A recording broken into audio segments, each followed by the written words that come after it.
So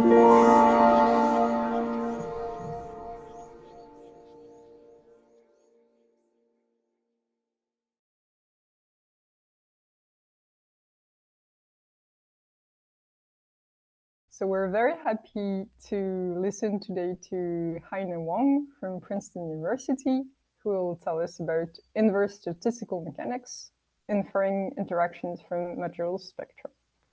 Haina, thank you, Ariane. Hi, everyone. I'm a grad student with Saul Tocato at Princeton. And today I will talk about inverse statistical mechanics, inferring interactions from material spectra. And this talk actually summarizes a lot of our recent papers and also our research package. So you're welcome to have a look. So in statistical mechanics, there's a forward direction and the inverse direction.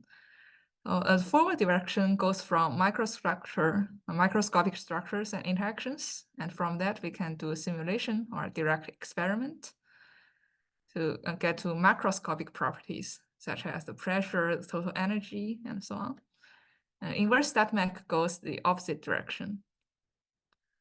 So a very simple example is something like the concentration of ethanol in water. If you think about it microscopically, it's like the number of molecules, ethanol molecules per total molecules. If you think about it macroscopically, that's related to the concentration of the ethanol that correspond to the taste of the wine. So some applications of inverse stat-mech include bottom-up design of materials. So if we want a global structure, global property, how to design the molecules. And also we can discover limitations of materials. So given a certain component of materials, what is the maximum or best properties that it can achieve. And something else that's not related to materials include epidemic control, because microscopically people want to do social distancing and macroscopically want the virus to stop completely. And lastly, we can also use this kind of thinking, these kind of problems to probe optimization and machine learning research, because you are optimizing the interactions between molecules, and that has some synergy with machine learning. Right. So, and the inverse problem that I'm specifically looking at is those for pair statistics. So here, the microscopic property is a pair potential, or like interaction between each pair of molecules. And the macroscopic property would be something averaged, that's called pair correlation function. That's like you are doing a survey on your molecules. We are asking every pair of particles, for example, in this two-dimensional liquid, we are asking every two particles, what is the distance between yourselves? And we take that histogram of pair distances and we calibrate that with the pair distances distribution of the ideal gas, where particles are completely uncorrelated. Then what we get is the pair correlation function called G2. So that's like a scaled histogram of pair distances. If you have a Poisson distributed uncorrelated configuration, then G2 is at a unity at 1 identically. But if you have a fluid that has some kind of interactions, then G2 can behave like this V-gold structure or other structures. Well, they are computationally simple if you have a snapshot of your configuration, or even like photo of the cells swimming in water. And you can compute G2 from the pair distances. And it's also experimentally available via scattering. If we don't have the photos, we can shine X-ray on our material. And what we get will be a copy of G2, but in Fourier space. Also, G2 contains crucial information, including the pressure, the diffusion coefficient, and the total potential energy. And these all come from G2. So that's a great property to compute.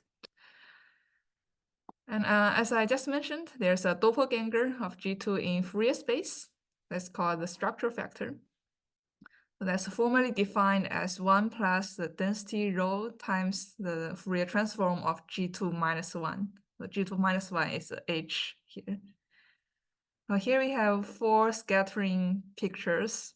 The first one is for a 2-dimensional square lattice. And the second one is for the 2-dimensional triangle lattice. And third is for a quasi-crystal, where there's only rotational degrees of freedom, but no translational degrees of freedom, no translational order. And lastly, there's this scattering structural factor for disordered liquid. So you can see that there are no Bragg peaks, and the diffraction is smeared out in the same way as G2 Vigos. Okay, so here's an example of what I mean by inverse statistical mechanics. So suppose we have this Lennard-Jones potential. That's a common descriptor of interaction between argon or neon, that's rare gases, noble gases. And we can simulate under this potential to get many particle configurations in the canonical ensemble. Then because we have the configurations, we can compute the pair distances. That's our G2. So now suppose we don't know that this G2 is generated from the Lennard-Jones potential. We are just given the function G2 as well as the density of the particles. So my work concerns whether we can really recover the original potential generating this G2. Okay. So before I go to some algorithms of how to do inverse problems, I would like to make a general comment of how to think about inverse problems and optimization problems in general. So this comes from a Reddit meme. That's kind of funny. It says any optimization problem can be thought of as making a dough for your noodles or pasta. So if there's too much flour, add water. If there's too much water, add flour. But if you think about it more carefully, this kind of makes sense because that's really how we tune our parameters to get the best parameters. For example, how much water is too much water? That corresponds to the loss function or the metric that we want to optimize. And what are the water and flour? And so those are our tuning parameters or design parameters or learning degrees of freedom, depending on which community you come from. And lastly, how much to add given the current state. Suppose we know there's too much water and how much flour we add. So that's called an updating rule or local learning rule. So when I read machine learning text and those inverse problems, I find a lot of formulas that are very similar to each other. So they all come under this picture. So here I will introduce one of the most bread and butter, most common way to do inverse problems. And then I will discuss its limitations. So here we have the GT, that's the target G2, and ST is the target structural factor. And in this algorithm, we actually don't need the structural factor, just need the G2. So the initial gas potential will be the negative of log of G2 divided by the temperature. So there's the Boltzmann constant here. And this is used as an initial gas because that's actually the exact potential if your density is 0. Because when particles are infinitely far apart, they don't know the existence of each other except for their pairwise interactions. So there are no geometrical constraints to talk about. So in that case, the Boltzmann distribution will be used as the prediction for our G2. However, because our real systems are not at 0 density, they are at some positive densities, we have to do a simulation under the initial gas potential. So here we do a Monte Carlo simulation to get the simulated G2 in ith iteration. So that's GI here.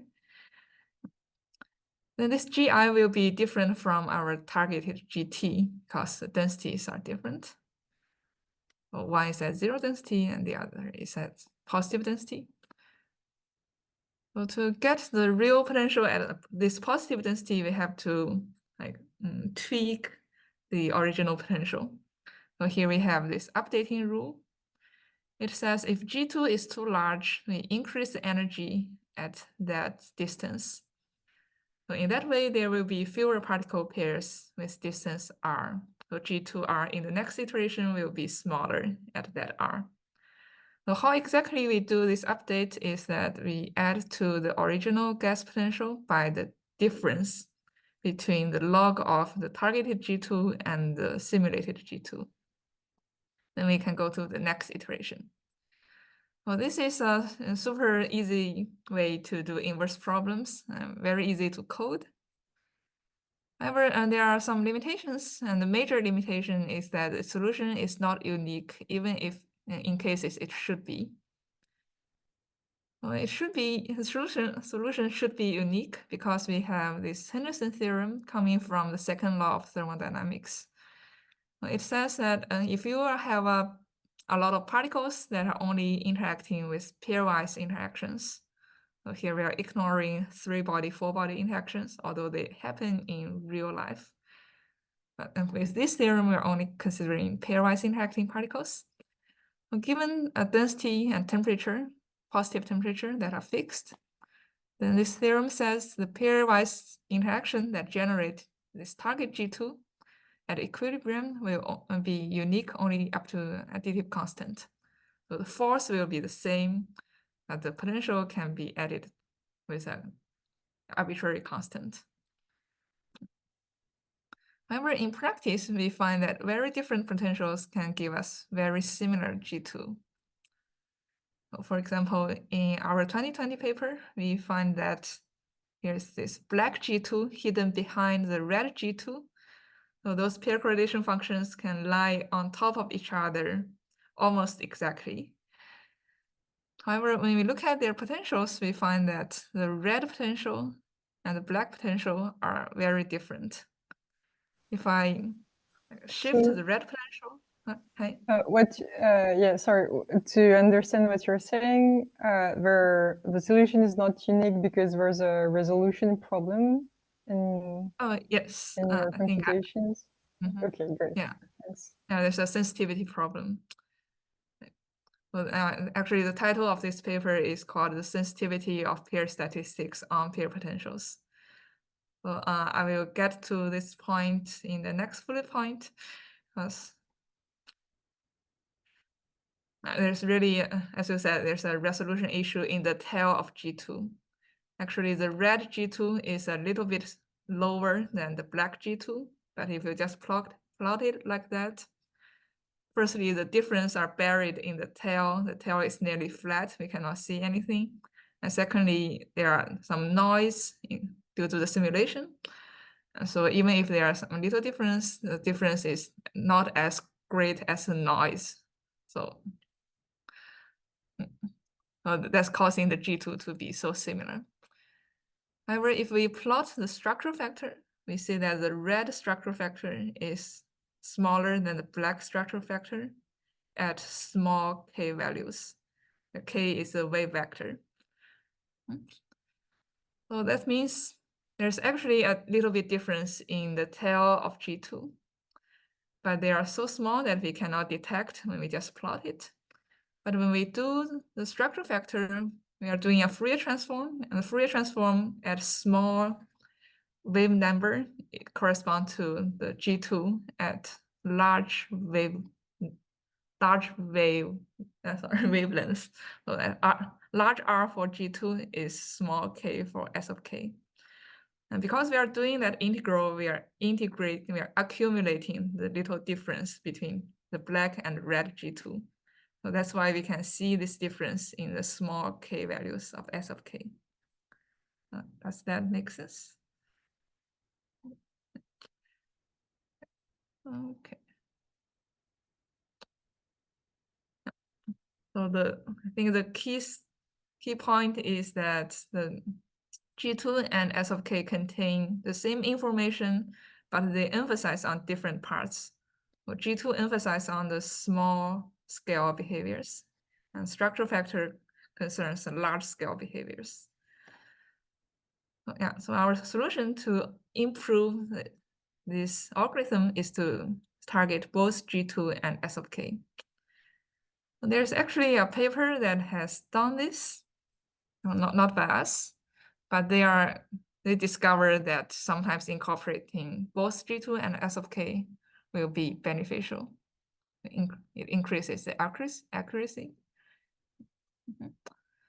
So here, instead of using just the log of G2 as the initial guess, they are using what they call a direct correlation function. So what's important here is that this looks complicated, but what's important is that they're incorporating both the targeted G2 in this box called ostensinic, as well as the targeted structural factor. So in this way, we have both of the emphasis on different parts. And yeah, the initial guess is called HNC, so that we fit in both G2 and S of K here. And then they do Monte Carlo simulation as before. And the updating rule also involves both G2 and S of K.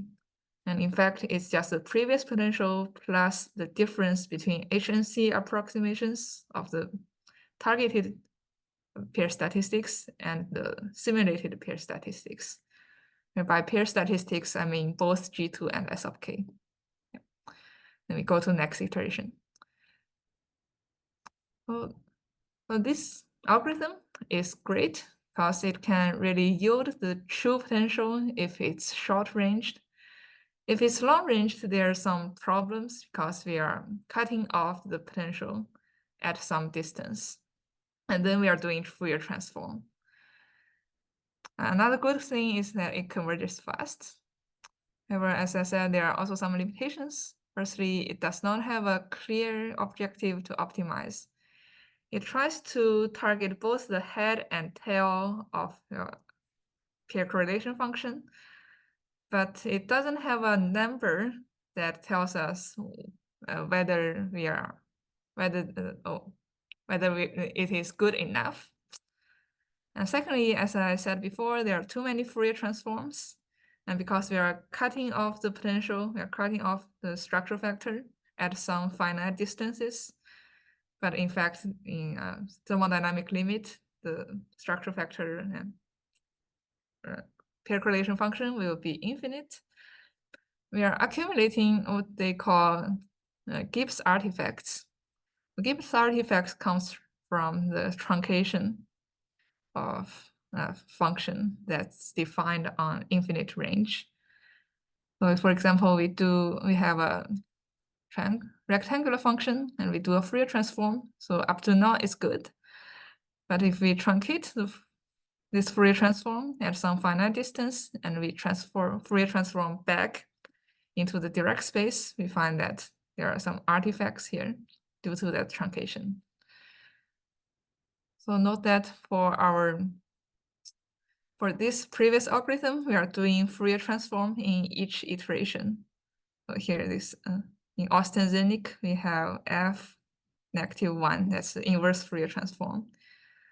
When we accumulate those artifacts, we are getting worse and worse potentials. Also, this algorithm is sensitive to the simulation noise in G2 and the S of K, because the potential is binned, it's defined at each distance, but it does not have a formula that is smooth, that can interpolate over all space. So it's defined point by point. And when you have a simulation noise, the simulation noise gets transferred into the potential. And lastly, it's also too model dependent. Note that it depends on the HNC approximation, but that's just one of the many approximations that connects G2 and the potential. Well, that can be inaccurate when HNC is inaccurate. It will take a lot of time to converge. So toward a better, more effective inverse method, we want to tackle all those challenges. Well, for example, for unclear optimization objective, we just define this objective to be the L2 norm between the target and simulated G2, as well as the target and simulated structural factor. So here the W's are Gaussian functions. Those are weights given to the target and simulated structural factors. So we are using Gaussians because we want to focus on small wave vector behaviors as well as the small distance behaviors. And we're using the density rho to normalize everything. And for the problem of sensitivity to simulation noise, as I alluded to, we use parameterized smooth potentials. So instead of defining the potential point by point, we are using sines and cosines. So these are given by Fj. Because for Lennard-Jones, we don't have oscillations, we just have power law decaying potentials. But sometimes we have oscillating potentials, so those can be given by given by sines and cosines.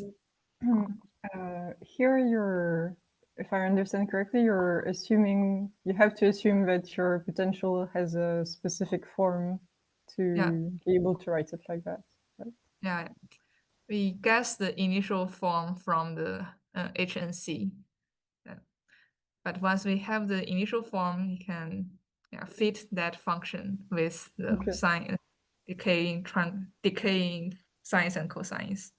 So there's kind of a feedback loop that you do before doing this kind of better method, I guess. Yep. So we are copying their first step, and then we are departing. For two model dependent, so because we are copying their first step, but we are not doing their updating step. So to do updating, we just use a more general updating rule, such as the gradient descent or BFGS, rather than the hypernetic chain. So here we are optimizing by tuning this A vector, where A is like the period of the sines and cosines, and also the power in that power law decay, and also so maybe the width of the Gaussian function can be everything. And for the problem of too many Fourier transforms, again, we do not use HNC equation because that contains a Fourier transform in each iteration. Yeah. So here's a description of our new method. So as in the previous slide, we said we are using analytical potential.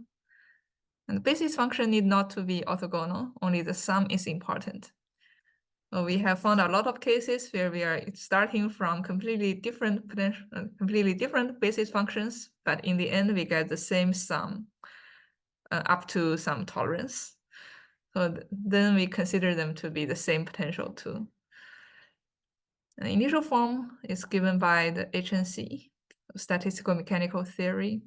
It can be other approximations too. There are 4 to 5 to choose from. We are using BFGS to optimize the parameters by minimizing this big psi that's like the L2 norm between target and simulated pair statistics. And for BFGS, we need the gradient of the objective function with respect to the potential parameters. So in our 2022 paper, we are using the brute force way to compute the gradient. So simulations are performed at each perturbed potential parameter. So for example, we have a parameter that's like AJ, and we are perturbing it AJ plus H, AJ minus H.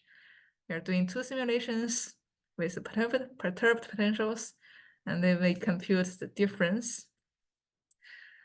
The difference of big psi. So that's the brute force way of computing the gradient. And a little problem that may be serious later is that this takes a lot of time if there are a lot of parameters. So if I have 20 parameters in my vector A, then I need 40 simulations. So that really takes a lot of time. So this year, last year when I was browsing the Julia package, I found this interesting package that does automatic differentiation. Automatic differentiation is a computational technique that reduces gradient computation from ON to O1. And what it does is that as long as you have a computer program that translates some parameters to a function outcome, then this automatic differentiation package will do chain rule in the background. So as long as you have program, you have the chain rule program to compute the derivative numerically. It's numerical, but it's really exact up to machine precision. And one of the tricky thing about automatic differentiation is that you cannot consider a function as a black box with input and output. You have to give it a precise algorithm for it to do the chain rule. And that's why it really needs a deterministic objective function instead of any function. And when I saw this, I thought there was a problem because our big psi is stochastic. It depends on our simulated pair statistics at G2 and S of k. So to solve this problem, we have to use a deterministic function. I call it little psi, that can approximate this big psi for A prime in the vicinity of AI, where AI is like my best guess parameters in iteration I. And I want A prime in the vicinity of AI because I want to do the gradient, and I want to perturb AI a little bit in each of its dimensions. So luckily, I find that to do that, we can use what they call a canonical ensemble Reveying technique. So this is originally proposed to study bacteria, and we are lucky to find it because when they posted this algorithm, they did not think about chemistry or physics, but then they find that it can be combined perfectly with automatic differentiation. So what happens is that we want a deterministic function, little psi. So to define the little psi, we define first the little phi, where little phi is G2 or S of k. It can be any function that can be directly defined from your snapshot in the canonical ensemble. And when we do one simulation, we get a canonical ensemble of a lot of configurations. And to get the G2 or S of k at slightly perturbed potentials, instead of doing another simulation at the perturbed potential, we can recycle the previously simulated canonical ensemble. We recycle the configurations, but we give each configuration a different weight, and that weight depends on that's the Boltzmann parameter here, the exponent blah blah blah over t. So that's a Boltzmann factor that involves the difference between the potentials on the previous energy and on the perturbed energy. So in that way, we can really predict how the structure factor and the G2 will change under the perturbed potential. And then we can plug in the little phi into the expression for here, to the plug in little phi that are our G2 and S of k into the expression for the big psi. And this approximant we call little psi. So here is the flowchart of the new algorithm that will be published soon this year. So we are copying the iterative HNC approximation as shown in our previous slide. So the initial step is the same, and the Monte Carlo simulation is the same. And if the target function, the objective function, is smaller than some threshold, we end the optimization. However, if it does not, that's the difference of this year's algorithm comes from. So we find the approximant from the simulated configuration. And we can optimize this approximant little psi by using BFGS with automatic differentiation. So in the next iteration, the potential parameters will be the parameters that minimize the little sign. And then we go to the next iteration. So this algorithm will reduce the computational complexity from O(n) to O(1), where n is the number of parameters. So we are really proud of that, and that's in our research package. For fluid away from the critical point, convergence can be achieved within 5 hours. And this is as fast as the previously best algorithm, and without the troubles of Fourier transform and noisy potentials. So for critical point states, we are experiencing critical point slowing down. Yeah. And that will take less than 24 hours, which is still pretty fast. So now I will have an interlude because everyone from the Torquato lab talk about hyperuniformity, and I will also talk about hyperuniformity. Because our algorithm really works for to treat hyperuniform systems. Well, hyperuniform systems are disordered. They can be ordered, but those are trivial. I'm considering disordered states. So these are exotic states that lie between liquids and crystals. So if you just look at them from the direct space, they look as random as a liquid. There's no translational order or orientational order. But if you look at the structure factor, you will find that structure factor goes to 0 as the wave vector goes to 0. Here, alpha is a positive constant. So that means if you are blurring the picture as much as you can up to the infinite degree, then your system will be as uniform as a liquid.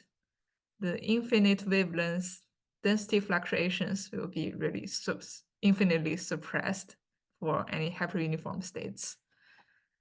So here we have a few examples. The first one is a photonic band gap materials.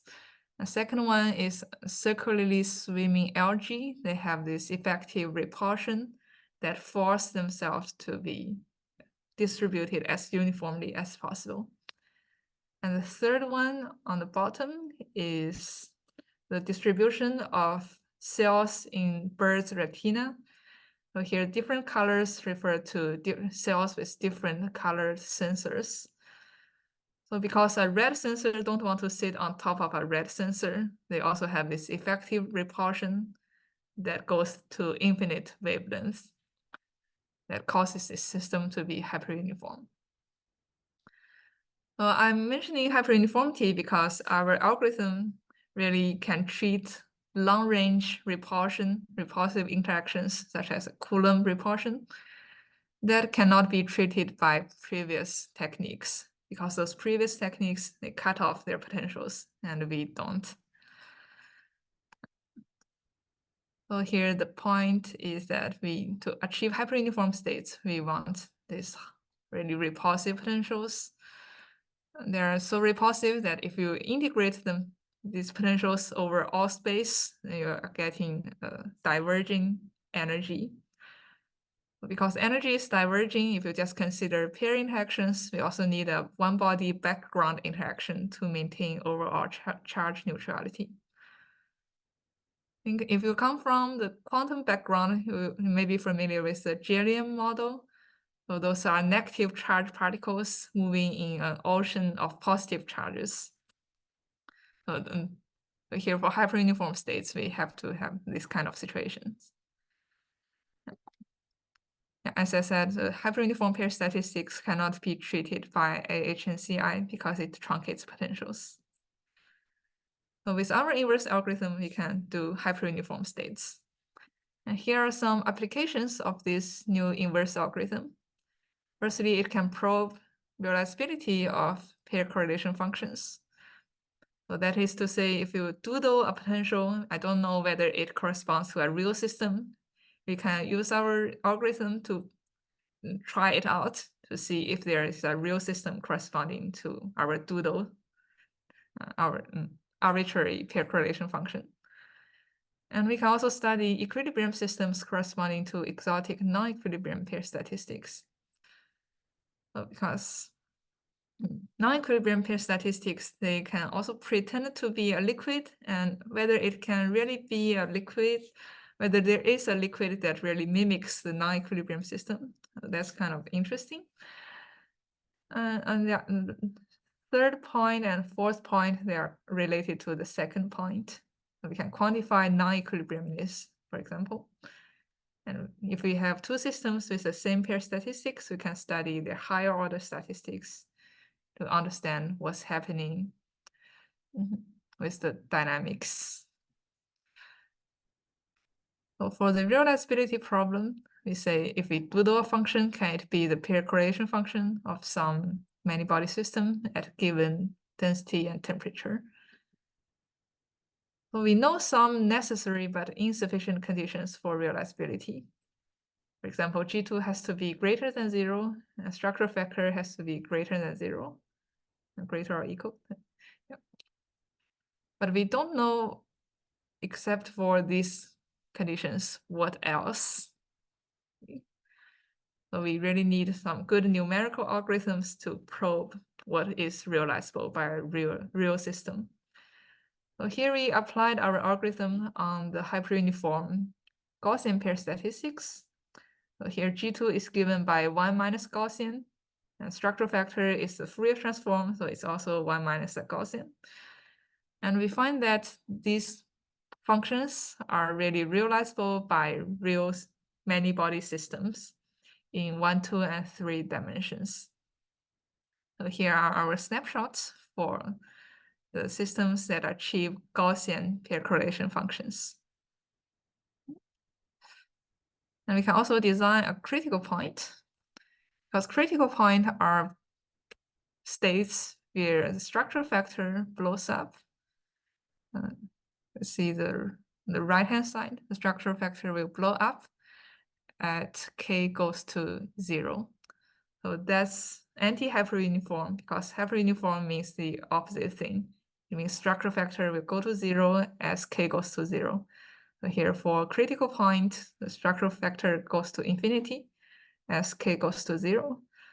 So here we designed some arbitrary functions that has this critical point property. And again, we used our algorithm and find that this hypothetical critical point is achievable by many-body systems. So note that these are critical points out of the Ising universality class. And also, if you look at the snapshot, you can see the large clusters and holes. Those are characteristic of critical point fluids, because you're just going to have So I just have it's a point of curiosity. So you say that they belong to the Ising universality class. So Yep. is it something that you can read off G2, or is it from your computations that you find that the interactions belong to that class? Yeah, thank you for the question. Well, actually, for Ising universality class, we can look at the decay, how G2 decays. I think for 2D, for example, it's a power law with 1 r to the negative 1/4, 1/4. So here our G2 is not that, so we know it's out of Ising class. Okay. Thank you. A good question. So we can design this critical point. So the next application is called equilibrium states corresponding to non-equilibrium structures. Well, a previous grad student with Saul have a conjecture that says any non-equilibrium system has a equilibrium doppelganger that has the same pair correlation function. So we are considering some typical non-equilibrium systems. First one is a glass. Second one is a frozen active matter system. It's also like a glass. And the third one is a perturbed lattice. We call it URL because it's uniformly randomized lattice. That's pretty funny. And for perfect glass, it's a type of glass and it can never crystallize. For our regular glass, actually there are conditions for those to crystallize. But then Saul and coworkers, they find this kind of interactions that forces the system to be forever in a disordered state. But those were generated with 1, 2, 3, and 4 body interactions.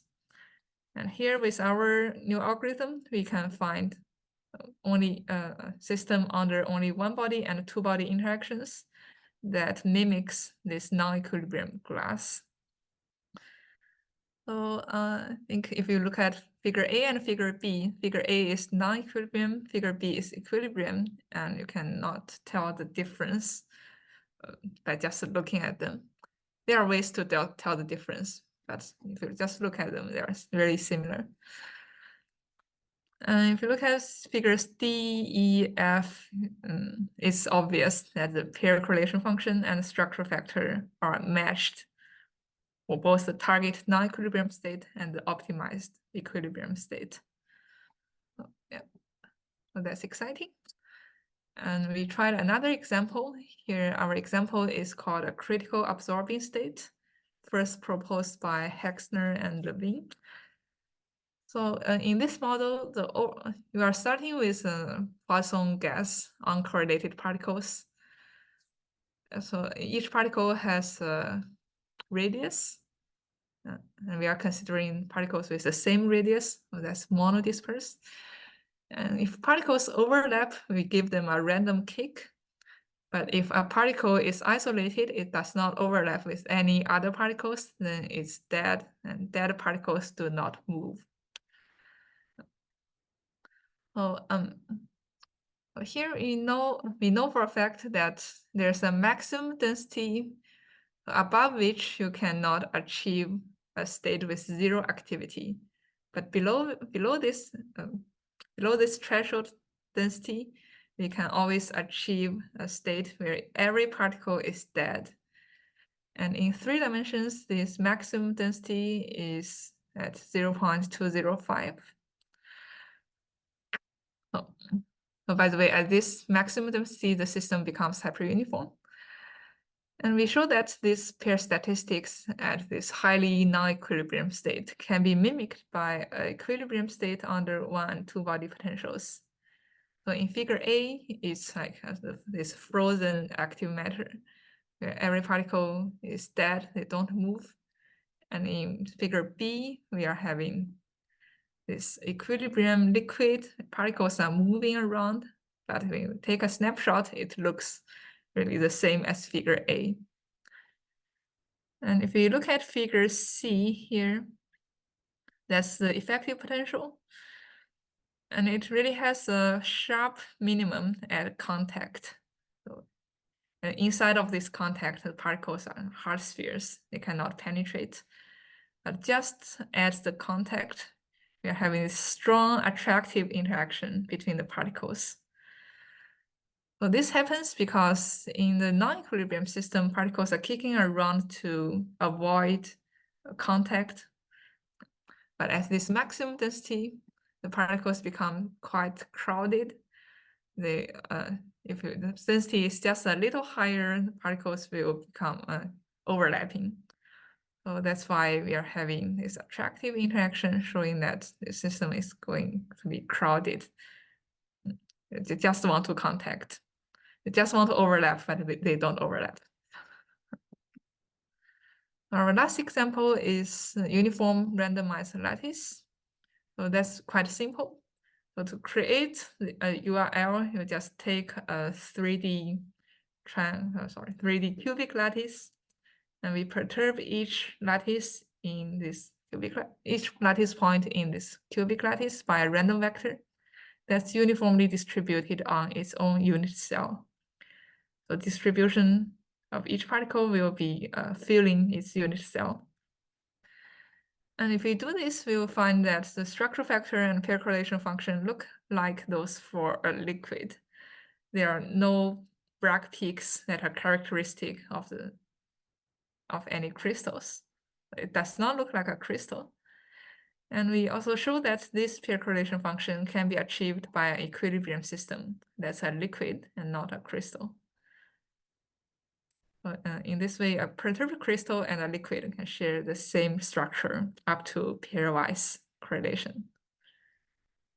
And next, we can ask if we have those corresponding systems, non-equilibrium on the one hand, equilibrium on the other hand, with matching pair statistics, do their higher order statistics differ? And we expect them to differ because there are different systems. And they will be different in higher order statistics. And the higher order statistics difference will tell us what's happening with the non-equilibrium system. So here, for example, we are computing the pair correlation function, the three-body correlation function for the perfect glass and for the critical absorbing state that we have seen just now. So what's happening is in the left-hand side, the target and optimized systems have different three-body correlations, and that's expected because the targeted system, they are created from 1, 2, 3, and 4-body interactions, whereas our optimized system only has 1 and 2-body interactions. So that's not surprising. I think what's more interesting is on the right-hand side. That's the 3-body correlation for the critical absorbing state. So instead of looking at pairwise distances, we are looking at the distribution of triangles. So here for the target system, we are having a lot of equilateral triangles or triangles close to equilateral. That's why we have a peak at 60 degrees, so 60 degrees corresponding to a small equilateral triangle. And for the target system, we have suppressed equilateral triangles. And for the optimized system, we have enhanced equilateral triangles. So this is happening because of the specific dynamics in the original system and in our equilibrium system. In the original systems, particles are kicking themselves around to maximally avoid overlap. And suppose you have an equilateral triangle, when you kick a particle, it can bump into 2 other particles. So that's not favored. So that's why we have this suppression of equilateral triangles. And for an equilibrium system, on the other hand, it's just a liquid that has an attractive well.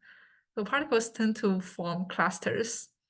And those clusters are giving us a lot of equilateral triangles because particles are crowded in that area. So in this way, we can probe the non-equilibrium dynamics with our equilibrium system. We just have to compare the higher order statistics. Right. Okay. Yeah, so this slide is another way to describe higher order statistics using whole statistics. The whole statistics is like the nearest neighbor function. So we are throwing a random point into our many-body system, and we are asking ourselves, what is the nearest real particle that is closest to the test particle? So in this way, this function actually contains information of all the higher order correlations. So instead of computing G3, G4 up to G infinity, we can just use the whole probability. So we are computing whole probability for the previous 3 systems that I have shown you. So we can see that for all 3 models, the target and optimized whole probability distribution really differ. They have to differ because one is equilibrium, the other is non-equilibrium. Yeah. And this reveals distinct higher order statistics between non-equilibrium and equilibrium. And because we have this whole statistics that describes the higher order difference, we can define a non-equilibrium index, which tells the difference in the higher order correlations between non-equilibrium and equilibrium states with matching pair statistics. So note that this gamma is L2 norm of the higher order statistics, and it will be 0 if our system is in equilibrium. Because if we use our algorithm to find an equilibrium state, it will be equivalent completely to the original state. And gamma will be positive if your original state is non-equilibrium, because the equilibrium state will differ in higher order statistics.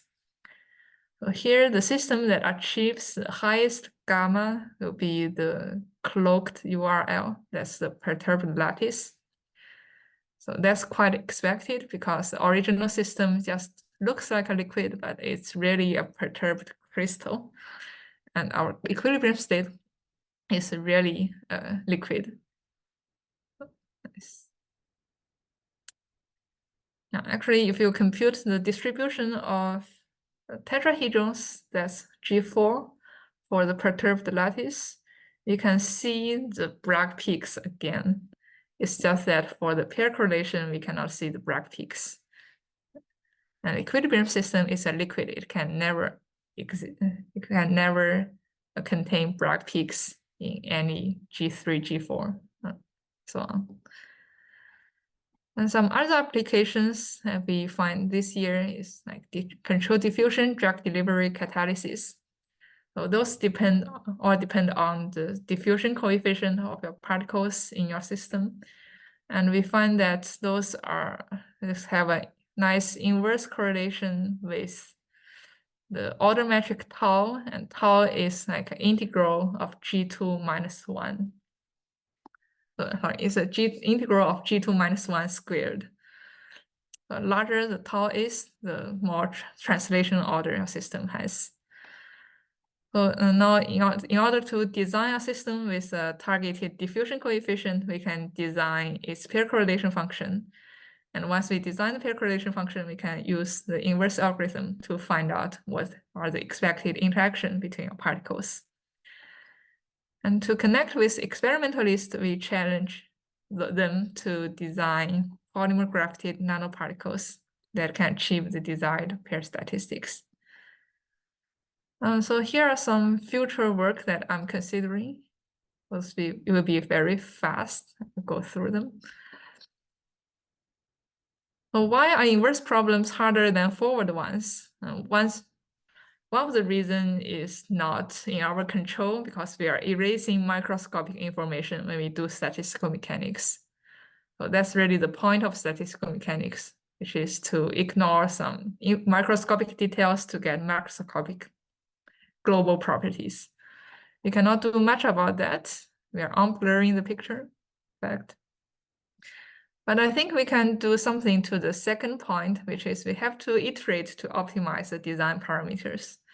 So that's like simulate, update, and multiple simulations will be needed. And so in the future, I'm considering whether it's possible to optimize the design parameters in just one simulation. So to do that, we have to optimize the design parameter on the fly during the simulation through something like a feedback loop on the fly. Here for a thermostat, if the temperature is too high, we disconnect. If it's too low, we connect. So I'm considering something like that. And also there's this new computational technique called stochastic automatic differentiation. So we can now differentiate a random number generator. So here we have a number with its derivative.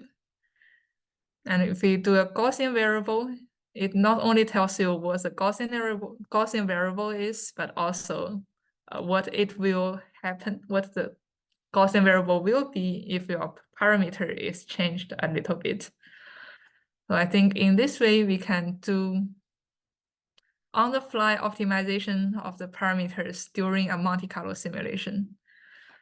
So we can use stochastic automatic differentiation to determine where the kicked particle would have been if the potential parameter was a little bit different. And we can use this information to feed back to the interaction parameters. Another thing I'm considering is physical machine learning. So instead of optimizing particles on the computer, I want the real molecules to optimize themselves to achieve our desired structure and properties. Glossing through it. So here we are doing, so in this talk, we are doing optimization on chip, and in the future, I want to do optimization already in the physical world.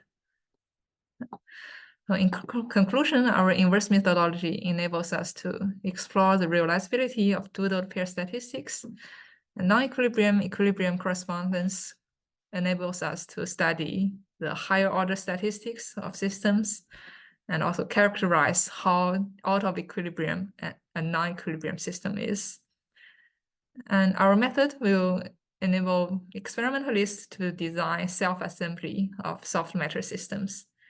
And in the future, I want to do more automatic optimization of the interaction parameters.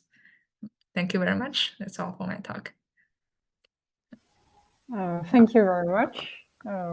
We can clap.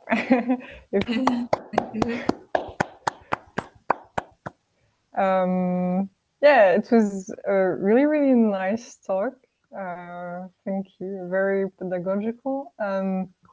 I have a few questions, but I don't know if other people in the audience have questions. Oh, thank you, Ada.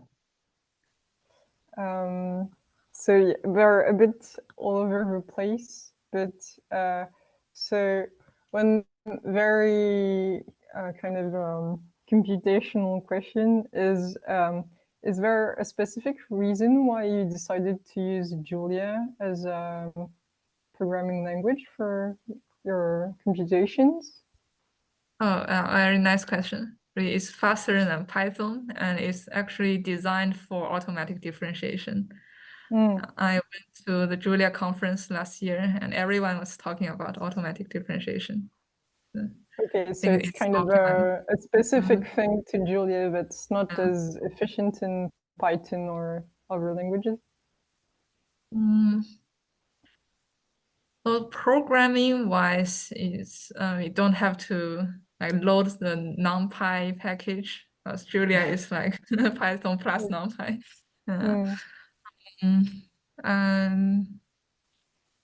I think it's not a scripting language. It actually compiles on the fly. So once it compiles, it's really faster than Python. Okay, I see. So yeah, another question that's like more related to like when you talk near the end about biological applications to like medicine and stuff like that. So you said that from like one desired G2 function, you can kind of tell experimentalists what pairwise interaction they have to try and achieve. And so from like the starting point, the G2 function that you want to have, like what type of function do we want to have for like, I don't know, an efficient medicine or stuff like that? Because I have no idea what would be like efficient. So yeah, it depends on what property we want. Because if you integrate G2, you can get the pressure, if the pressure is what you want. Yeah, and another property is if you look at the structure factor, how it decays at small wave vector, it tells a lot about. We have a paper on that called diffusion spreadability. It tells you like if the particles are distributed in this way, and some drug is diffusing from those particles, then how long will it take to achieve equilibrium?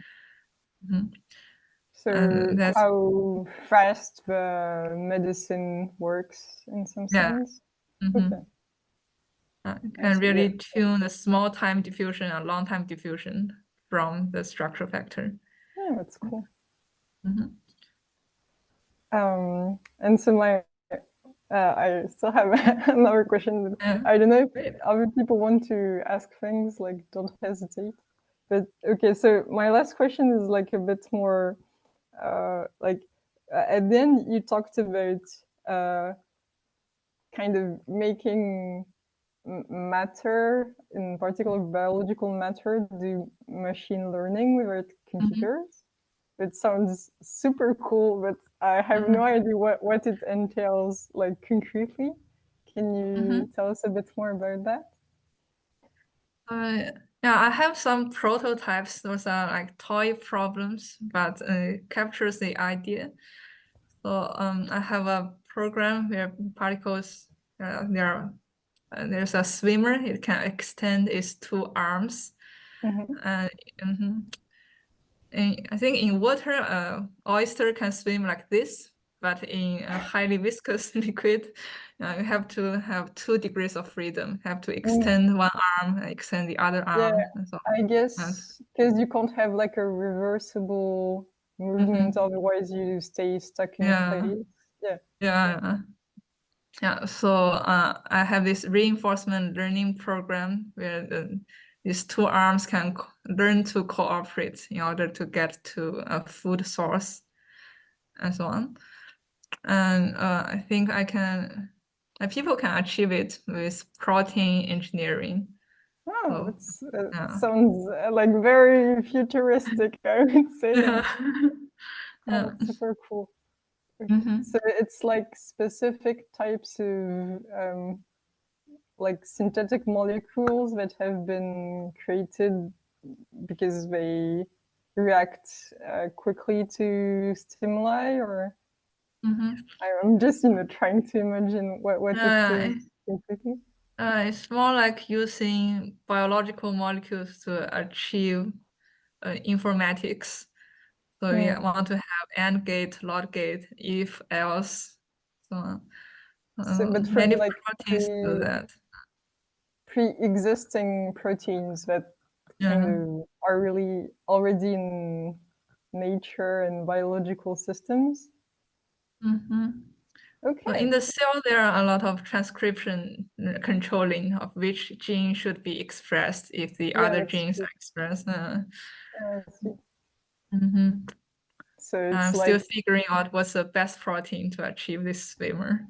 mm, that sounds really cool. It's, yeah, like biological programming in some sense. I Yeah. don't know. Super cool. Mhm. Um, well, if Thank you very much. other people don't have questions, yeah, thank you again for this really nice talk. Uh, Thank you very much. Thank you for and the invitation. I really enjoyed it.